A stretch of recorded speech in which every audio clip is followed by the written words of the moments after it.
Hi hello ನಮಸ್ತೆ ಎಲ್ಲರಿಗೂ info media ಜಗತ್ತು ಚಾನಲಿನ ಮತ್ತೊಂದು ವಿಡಿಯೋಗೆ ಸ್ವಾಗತ ಸುಸ್ವಾಗತ. ಸ್ನೇಹಿತರೆ, ಎಲ್ಲರೂ ಹೇಗಿದ್ದೀರಾ? ಎಲ್ಲರೂ ಚೆನ್ನಾಗಿದ್ದೀರಾ ಅಂದ್ಕೊಂಡಿದ್ದೀನಿ. ಹೋಪ್ ನಾನು ಕೂಡ ತುಂಬಾ ಚೆನ್ನಾಗಿದ್ದೀನಿ. ಎಲ್ಲರೂ ಚೆನ್ನಾಗಿದ್ದೀರಾ ಅಂದ್ಕೊಂಡು ಭಾವಿಸ್ಕೊಂಡು ಇವತ್ತಿನ ಒಂದು ವಿಡಿಯೋನ ಶುರು ಮಾಡಿಬಿಡೋಣ.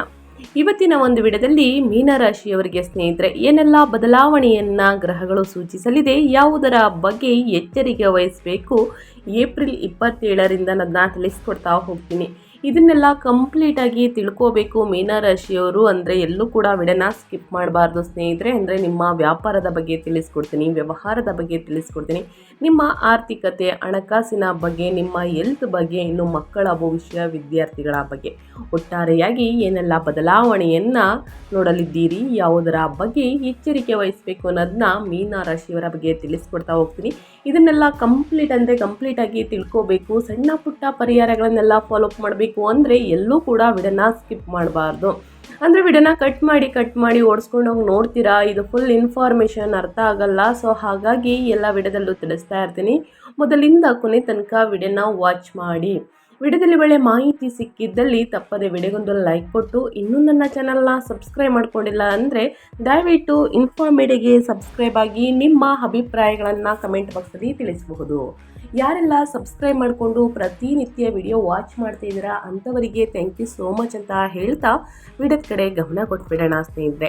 ಕಮೆಂಟ್ ಬಾಕ್ಸಲ್ಲಿ ಓಂ ನಮಃ ಶಿವಾಯ ಅಂತ ಕಮೆಂಟ್ ಮಾಡಿ. ಶಿವನ ಅನುಗ್ರಹದಿಂದ ನಿಮ್ಮ ಜೀವನದಲ್ಲಿ ಇರುವ ಕಷ್ಟಗಳು, ಸಮಸ್ಯೆಗಳು, ಅಡಚಣೆಗಳು, ತೊಂದರೆಗಳು, ವಿಳಂಬಗಳು ಏನೇ ಇದ್ದರೂ ಕೂಡ ಸಂಪೂರ್ಣವಾಗಿ ನಿವಾರಣೆಯಾಗಿ ಉನ್ನತ ಆರೋಗ್ಯವನ್ನು ಪಡೆದುಕೊಂಡು ಸುಖ ಸಮೃದ್ಧಿ ಹೆಚ್ಚಳವಾಗಲಿ ಮೀನರಾಶಿಯವರಿಗೆ ಅಂತ ಹೇಳ್ತಾ ವಿಡಿಯೋದ ಕಡೆ ಗಮನ ಕೊಡ್ತಾ ಹೋಗೋಣ ಸ್ನೇಹಿತರೆ. ಎಲ್ಲೂ ಕೂಡ ಸ್ಕಿಪ್ ಮಾಡ್ದೇ ಕೊನೆ ತನಕ ವಾಚ್ ಮಾಡಿ. ವಿಡಿಯೋಗೆ ಲೈಕ್ ಮಾಡಿಲ್ಲ ಅಂದರೆ ಲೈಕ್ ಮಾಡಿ, ಕಮೆಂಟ್ ಮಾಡಿ, ಶೇರ್ ಮಾಡಿ, ನಿಮ್ಮ ಅಭಿಪ್ರಾಯವನ್ನು ತಿಳಿಸಿ. ಓಕೆ, ಇದಕ್ಕೆಲ್ಲ ಗ್ರಹಗಳ ಸಂಚಾರ ಮತ್ತು ಗ್ರಹಗಳ ಸ್ಥಾನ ಬದಲಾವಣೆಯಿಂದ ಸಾಕಷ್ಟು ಬದಲಾವಣೆಯನ್ನು ಮೀನರಾಶಿಯವರು ನೋಡಲಿದ್ದೀರಿ. ಮೀನರಾಶಿಯವರಿಗೆ ಸ್ನೇಹಿತರೆ ಶನಿ 11 ಮತ್ತು 12ನೇ ಮನೆಯ ಅಧಿಪತಿಯಾಗಿರುವ ಶನಿ ಸ್ನೇಹಿತರೆ ಅಂದರೆ ಮೀನರಾಶಿಯವರಿಗೆ ಏಪ್ರಿಲ್ನ ದ್ವಿತೀಯಾರ್ಧದಲ್ಲಿ ಪ್ರಮುಖ ಗ್ರಹಗಳ ಸಂಚಾರದಿಂದ ಸಾಕಷ್ಟು ಪ್ರಭಾವವನ್ನು ಬೀರಲಿದೆ. ಶನಿ 1ನೇ ಮನೆಯಲ್ಲಿ ಮೀನದಲ್ಲಿ ಸಂಚಾರವನ್ನು ಮಾಡುತ್ತಿದೆ. 7ನೇ ಶನಿಯ 2ನೇ ಹಂತ ಅಂದರೆ ಜನ್ಮ ಶನಿಯ ಜವಾಬ್ದಾರಿಗಳು, ದೈಹಿಕ ಆಯಾಸ, ಮಾನಸಿಕ ಒತ್ತಡ ಅಂತಲೇ ಹೇಳಬಹುದು. ಇನ್ನು ಅದೇ ರೀತಿ ಸ್ನೇಹಿತರೆ ಗುರು ಸಂಚಾರ 1 ಮತ್ತು 10ನೇ ಮನೆಯ ಅಧಿಪತಿಯಾಗಿರುವಂತಹ ಅಂದರೆ ಲಗ್ನಾಧಿಪತಿ ಗುರು ಸ್ನೇಹಿತರೆ 4ನೇ ಮನೆಯಲ್ಲಿ ಮಿಥುನದಲ್ಲಿ ಸಂಚಾರವನ್ನು ಮಾಡುತ್ತಿದೆ. ಉದ್ಯೋಗದ ಭದ್ರತೆ, ಮನೆಯ ಸೌಕರ್ಯಗಳು, ಸಮಾಜದಲ್ಲಿ ಗೌರವ, ಆಸ್ತಿಗಳ ಬೆಳವಣಿಗೆ ಅಂತಲೇ ಹೇಳಬಹುದು. ಇನ್ನು ಶುಕ್ರ 3 ಮತ್ತು 8ನೇ ಮನೆಯ ಅಧಿಪತಿಯಾಗಿರುವ ಶುಕ್ರ 3ನೇ ಮನೆಯಲ್ಲಿ ಸ್ವಕ್ಷೇತ್ರದಲ್ಲಿ ದ್ವಿತೀಯಾರ್ಧದಲ್ಲಿ ಅಂದರೆ ಏಪ್ರಿಲ್ ದ್ವಿತೀಯಾರ್ಧದಲ್ಲಿ ಸಂಚಾರವನ್ನು ಮಾಡುತ್ತಿದೆ. ಪ್ರಯಾಣದ ಮೂಲಕ ಸಂತೋಷ, ಕಲಾವಿದರಿಗೆ ಮನ್ನಣೆ, ಹೊಡ ಹುಟ್ಟಿದವರಿಂದ ಬೆಂಬಲ ಅಂತಲೇ ಹೇಳಬಹುದು. ಇನ್ನು ಸೂರ್ಯ 6ನೇ ಮನೆಯ ಅಧಿಪತಿಯಾಗಿರುವ ಸೂರ್ಯ 2ನೇ ಮನೆಯಲ್ಲಿ ಉಚ್ಚ ಸ್ಥಿತಿಯಲ್ಲಿ ಏಪ್ರಿಲ್ ದ್ವಿತೀಯಾರ್ಧದಲ್ಲಿ ಸಂಚಾರವನ್ನು ಮಾಡುತ್ತಿದೆ. ಸಾಲಗಳ ಮಂಜೂರಾತಿ ಸ್ನೇಹಿತರೆ, ಸಂಪತ್ತಿನ ಬೆಳವಣಿಗೆ, ಕಠಿಣ ಮಾತು, ವೃತ್ತಿಯ ಮೂಲಕ ಆದಾಯ ಅಂತಲೇ ಹೇಳಬಹುದು. ಇನ್ನು ಬುಧ 4 ಮತ್ತು 7ನೇ ಮನೆಯ ಅಧಿಪತಿಯಾಗಿರುವ ಬುಧ 1ನೇ ಮನೆಯಲ್ಲಿ ನೀಚ ಸ್ಥಿತಿಯಲ್ಲಿ ಸಂಚಾರವನ್ನು ಮಾಡುತ್ತಿದೆ. ಪಾಲುದಾರಿಕೆ, ನಿರ್ಧಾರಗಳಲ್ಲಿ ತಪ್ಪುಗಳು, ಮರೆವು, ಚರ್ಮ ಅಥವಾ ನರಗಳ ಸಮಸ್ಯೆಗಳು ಹೆಚ್ಚಾಗಲಿದೆ. ಇನ್ನು ಮಂಗಳ 2 ಮತ್ತು 9ನೇ ಮನೆಯ ಅಧಿಪತಿಯಾಗಿರುವ ಮಂಗಳ 1ನೇ ಮನೆಯಲ್ಲಿ ಸ್ನೇಹಿತರೆ ಮೀನದಲ್ಲಿ ಸಂಚಾರವನ್ನು ಮಾಡುತ್ತಿದೆ. ಪ್ರಚೋದನೆ ಇಲ್ಲದ ಕೋಪ, ತಲೆನೋವು, ತಂದೆ ಅಥವಾ ಅಧಿಕಾರಿಗಳೊಂದಿಗೆ ಸಂಘರ್ಷಗಳು ಉಂಟಾಗಲಿದೆ ಅಂತಲೇ ಹೇಳ್ಬೋದು. ಇದು ಗ್ರಹಗಳ ಸಂಚಾರ ಮತ್ತು ಗ್ರಹಗಳ ಸ್ಥಾನ ಬದಲಾವಣೆ ಸ್ನೇಹಿತರೆ ಮೀನರಾಶಿಯವರಿಗೆ ಈ ರೀತಿ ಇರಲಿದೆ ಅಂತಲೇ ಹೇಳ್ಬೋದು. ಹಾಗಿದ್ರೆ ಸ್ನೇಹಿತರೆ ಏನೆಲ್ಲ ಬದಲಾವಣೆಯನ್ನು ನೋಡಲಿದ್ದೀರಿ ಅನ್ನೋದಾದರೆ, ನಿಮ್ಮ ಉದ್ಯೋಗ, ವೃತ್ತಿ ಜೀವನದಲ್ಲಿ, ಹಣಕಾಸಿನಲ್ಲಿ, ವ್ಯಾಪಾರ ವ್ಯವಹಾರದಲ್ಲಿ ಯಾವ ರೀತಿ ಬದಲಾವಣೆಗಳನ್ನು ಗ್ರಹಗಳು ಸೂಚಿಸಲಿದೆ, ಯಾವುದರ ಬಗ್ಗೆ ಎಚ್ಚರಿಕೆ ವಹಿಸಬೇಕು ಅನ್ನೋದನ್ನ ಕಂಪ್ಲೀಟಾಗಿ ತಿಳಿಸೋದಾದರೆ ಸ್ನೇಹಿತರೆ, ಆಂತರಿಕ ಸಂಘರ್ಷಗಳು, ಅನಿರೀಕ್ಷಿತ ಆರ್ಥಿಕ ಧನಲಾಭಗಳು ಏಪ್ರಿಲ್ 2026-27ನೇ ತಾರೀಕಿಂದ ಮೀನರಾಶಿಯವರ ಜೀವನದಲ್ಲಿ ತೀವ್ರವಾದ ಮತ್ತು ಸವಾಲಿನ ಅಧ್ಯಾಯವಾಗಿ ತೆರೆದುಕೊಳ್ಳಲಿದೆ.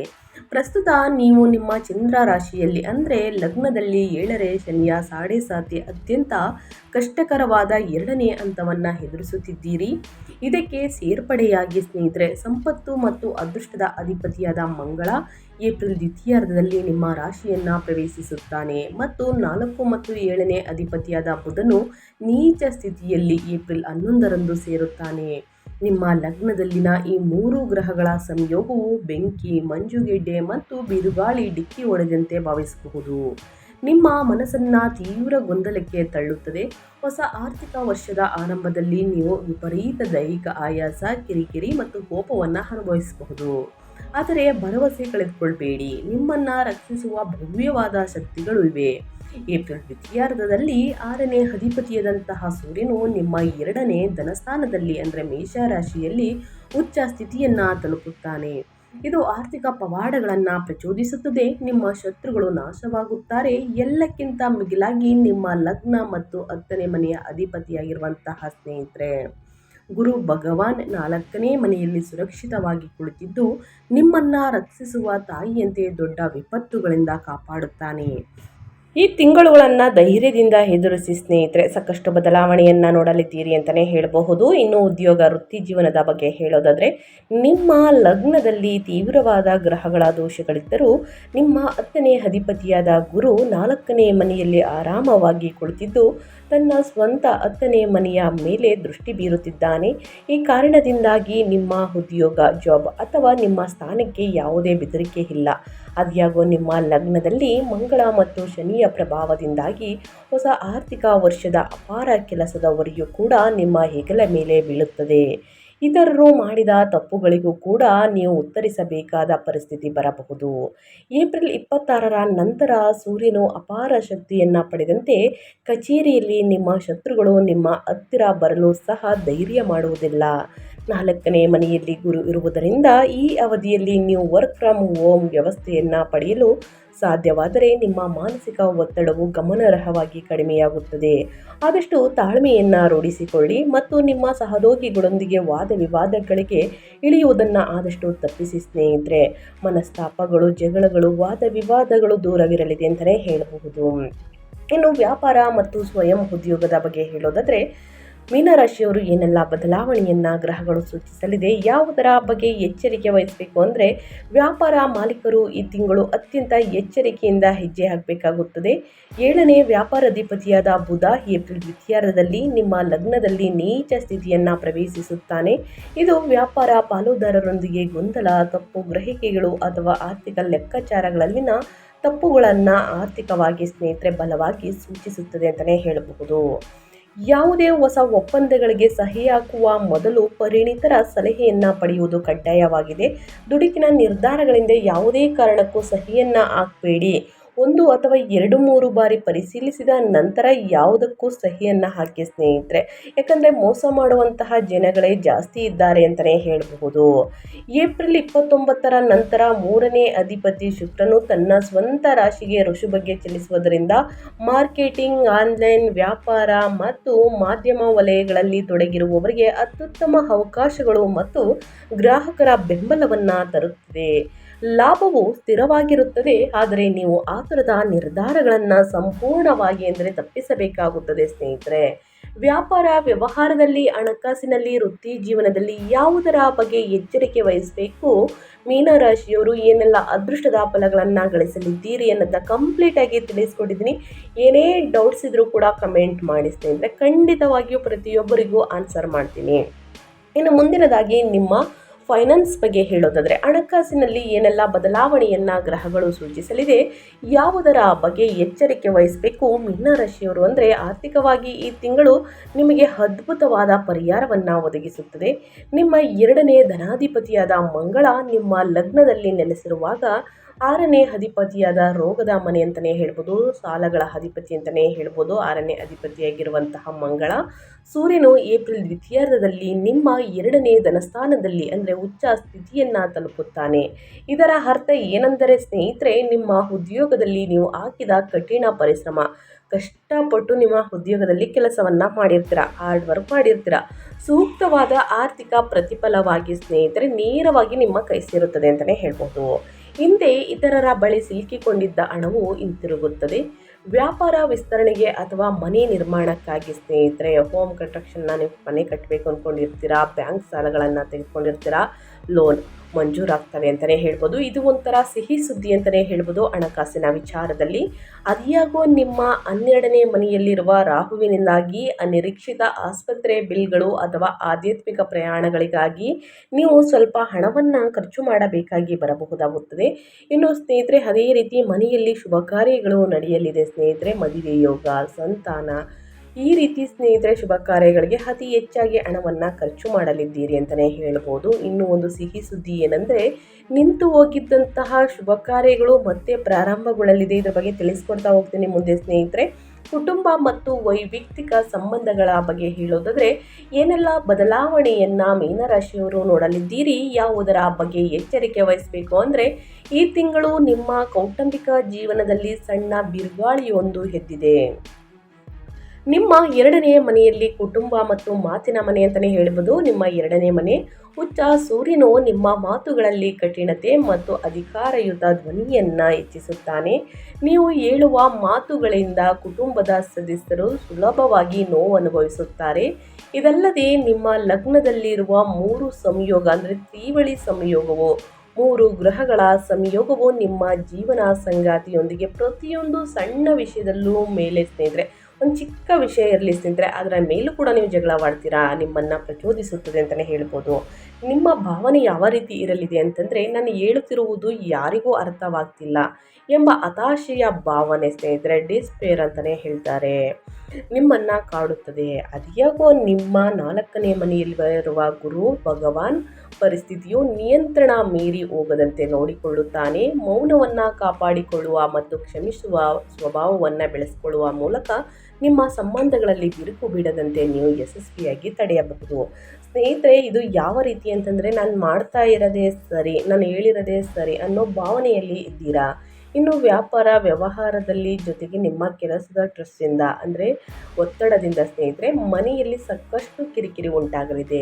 ಹೊರಗಿನ ಕೆಲಸದ ವಿಚಾರವನ್ನು ಹೊರಗೆ ಬಿಡಿ ಸ್ನೇಹಿತರೆ. ಮನೆಗೆ ಬಂದಾಗ ಆದಷ್ಟು ಒತ್ತಡದಿಂದ ಬಂದಿರ್ತೀರ, ವಿಶ್ರಾಂತಿಯನ್ನು ತೆಗೆದುಕೊಳ್ಳಿ ಸ್ನೇಹಿತರೆ. ಮಕ್ಕಳ ಬಳಿ ಮಾತನಾಡಿ, ನಿಮ್ಮ ಸಂಗಾತಿಯ ಬಳಿ ಸ್ನೇಹಿತರೆ ನಿಧಾನವಾಗಿ, ಮುಗ್ಧವಾಗಿ, ಮಧುರತೆಯಿಂದ ಮಾತನಾಡುವುದು ಬಹಳ ಮುಖ್ಯ.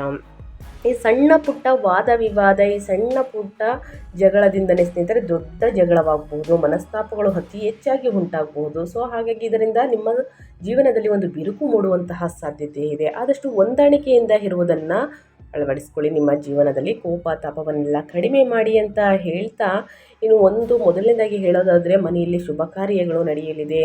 ಅಡೆತಡೆಗಳಿಂದ, ತೊಂದರೆಗಳಿಂದ, ವಿಳಂಬದಿಂದ ನಿಂತು ಹೋಗಿದ್ದಂತಹ ಶುಭ ಕಾರ್ಯಗಳು ಮತ್ತೆ ಪ್ರಾರಂಭವಾಗಲಿದೆ ಅಂತಲೇ ಹೇಳಬಹುದು. ಇನ್ನು ಅದೇ ರೀತಿ ನಿಮ್ಮ ಹೆಲ್ತ್ ಬಗ್ಗೆ ಹೇಳೋದಾದರೆ, ಏನೆಲ್ಲ ಬದಲಾವಣೆಯನ್ನು ಗ್ರಹಗಳು ಸೂಚಿಸಲಿದೆ, ಯಾವುದರ ಬಗ್ಗೆ ಎಚ್ಚರಿಕೆ ವಹಿಸಬೇಕು ಅನ್ನೋದನ್ನ ನೋಡ್ತಾ ಹೋಗೋಣ. ಹೆಲ್ತ್ ಬಗ್ಗೆ ಹೇಳೋದಾದರೆ, ಈ ತಿಂಗಳು ನಿಮ್ಮ ಪ್ರಾಥಮಿಕ ಗಮನವು ನಿಮ್ಮ ಆರೋಗ್ಯದ ಮೇಲಿರಬೇಕು ಸ್ನೇಹಿತರೆ. ನಿಮ್ಮ ಲಗ್ನದಲ್ಲಿ 1ನೇ ಮನೆ ಮಂಗಳ, ಶನಿ ಮತ್ತು ನೀಚ ಬುಧನ ಸಂಯೋಗವು ನಿಮ್ಮನ್ನು ತೀವ್ರವಾದ ಮೈಗ್ರೇನ್ ಅಂದರೆ ಜಾಸ್ತಿ ತಲೆನೋವು ಸ್ನೇಹಿತರೆ, ಒಂದು ಕಡೆ ತಲೆನೋವು ಅಂತಾರಲ್ಲ ನೋಡಿ, ಒಂದು ಚರಿ ಅಂದರೆ ಲೆಫ್ಟ್ ಅಥವಾ ರೈಟ್ ಸೈಡ್ ಅತಿ ಹೆಚ್ಚಾಗಿ ತಲೆನೋವು ನಿಮಗೆ ಕಾಣಿಸ್ಕೊಳ್ಬಹುದು. ಇದು ಯಾಕಂದರೆ ರಕ್ತದೊತ್ತಡ ಅಂದರೆ BP ಏರಿಕೆ ಕೂಡ ಆಗಬಹುದು, ಅಥವಾ ನರಮಂಡಲದ ಸಮಸ್ಯೆಗಳಿಂದ ಸ್ನೇಹಿತರೆ ಕಾಡಬಹುದು, ನರ ಸಮಸ್ಯೆ ನಿಮ್ಮನ್ನು ಕಾಡಬಹುದು. ಸೊ ಹಾಗಾಗಿ ತರಕಾರಿ ಅತಿ ಹೆಚ್ಚಾಗಿ ಕಟ್ ಮಾಡುವುದು ಮತ್ತು ಭಾರವಾದ ವಸ್ತುಗಳನ್ನು ಎತ್ತುವಾಗ ಬಹಳಷ್ಟು ಎಚ್ಚರಿಕೆ ವಹಿಸಿ. ಜಿಮ್ಮಲ್ಲಿ ನೋಡಿರ್ತೀರ ಸ್ನೇಹಿತರೆ, ಲಿಫ್ಟ್ ಮಾಡಬೇಕಾದ್ರೆ ಆದಷ್ಟು ಬಹಳಷ್ಟು ಎಚ್ಚರಿಕೆ ವಹಿಸಿ. ಮಾನಸಿಕ ಆತಂಕವು ನಿದ್ರೆಹೀನತೆಗೆ ಕಾರಣವಾಗುತ್ತದೆ. ಅತಿಯಾದ ಯೋಚನೆಯಿಂದ ಸರಿಯಾದ ರೀತಿಯಲ್ಲಿ ನಿಮಗೆ ನಿದ್ರೆ ಬರುವುದಿಲ್ಲ. ಇದರಿಂದ ಸಾಕಷ್ಟು ಸಮಸ್ಯೆಗಳು ನಿಮ್ಮನ್ನು ಕಾಡಬಹುದು. ವಾಹನ ಚಾಲನೆ ಮಾಡುವಾಗ ನೀವು ಅತ್ಯಂತ ಜಾಗರೂಕರಾಗಿರಿ. ಸಣ್ಣ ಪುಟ್ಟ ಗಾಯಗಳನ್ನು ಗ್ರಹಗಳು ಸೂಚಿಸುತ್ತಿದೆ. ಮೀನರಾಶಿಯವರಿಗೆ ನಿಮ್ಮ ಕೋಪವನ್ನು ನಿಯಂತ್ರಣದಲ್ಲಿಡಲು ಯೋಗ, ಧ್ಯಾನವನ್ನು ಅಂದರೆ ಮೆಡಿಟೇಷನನ್ನು ಅಭ್ಯಾಸ ಮಾಡುವುದು ಕಡ್ಡಾಯವಾಗಿದೆ. ಆದಷ್ಟು ಒಂದು 10-15 ನಿಮಿಷಗಳ ಕಾಲ ಮೌನವಾಗಿ ಸ್ನೇಹಿತರೆ ಮೆಡಿಟೇಷನನ್ನು ಮಾಡಿ. ಅನಂತರ ಏಪ್ರಿಲ್ 29ರ ನಂತರ ಶುಕ್ರನ ಪ್ರಭಾವದಿಂದಾಗಿ ನಿಮ್ಮ ಒಟ್ಟಾರೆ ಆರೋಗ್ಯ ಪರಿಸ್ಥಿತಿಯಲ್ಲಿ ನೀವು ಸ್ವಲ್ಪ ಸುಧಾರಣೆಯನ್ನು ಗಮನಿಸಲಿದ್ದೀರಿ ಅಂತಲೇ ಹೇಳಬಹುದು. ನಾನು ಮೊದಲೇ ಹೇಳಿರುವ ಹಾಗೆ ಸ್ನೇಹಿತರೆ, ಅತಿಯಾದ ಒತ್ತಡದಿಂದ, ಅತಿಯಾದ ಯೋಚನೆಯಿಂದ ಸ್ನೇಹಿತರೆ ನಿದ್ರಾಹೀನತೆ ಸಮಸ್ಯೆ ಬರಬಹುದು. ಸೊ ಹಾಗಾಗಿ ಏನು ಮಾಡಬೇಕು ಅಂದರೆ, ನೀವು ಮಲಿಕೊಳ್ಳುವಂತಹ ಮುನ್ನ ಸ್ನೇಹಿತರೆ ಮುಂಚೆ ಏನು ಮಾಡಬೇಕು, ತಣ್ಣೀರಿನಿಂದ ಪಾದಗಳನ್ನು ಚೆನ್ನಾಗಿ ತೊಳೆದು ಒಂದು 5-10 ನಿಮಿಷಗಳ ಕಾಲ ಮಸಾಜ್ ಮಾಡಿ. ಮಸಾಜ್ ಮಾಡುವುದರಿಂದ ನಿಮಗೆ ರಿಲೀಫ್ ಸಿಗುತ್ತೆ. ಆವಾಗ ಚೆನ್ನಾಗಿ ನಿದ್ರೆ ಬರಲಿದೆ. ಆದಷ್ಟು ಯೋಚನೆಯನ್ನು ಮಾಡೋದನ್ನ ಬಿಡಿ. ಇನ್ನು ಮಲ್ಕೊಳ್ಳುವ ಮುಂಚೆ ಸ್ನೇಹಿತರೆ ಒಂದು 10 ನಿಮಿಷಗಳ ಕಾಲ, ಒಂದು 15 ನಿಮಿಷಗಳ ಕಾಲ ಮೊಬೈಲ್, ಲ್ಯಾಪ್ಟಾಪ್, ಟಿವಿಯಿಂದ ದೂರ ಬನ್ನಿ ಸ್ನೇಹಿತರೆ.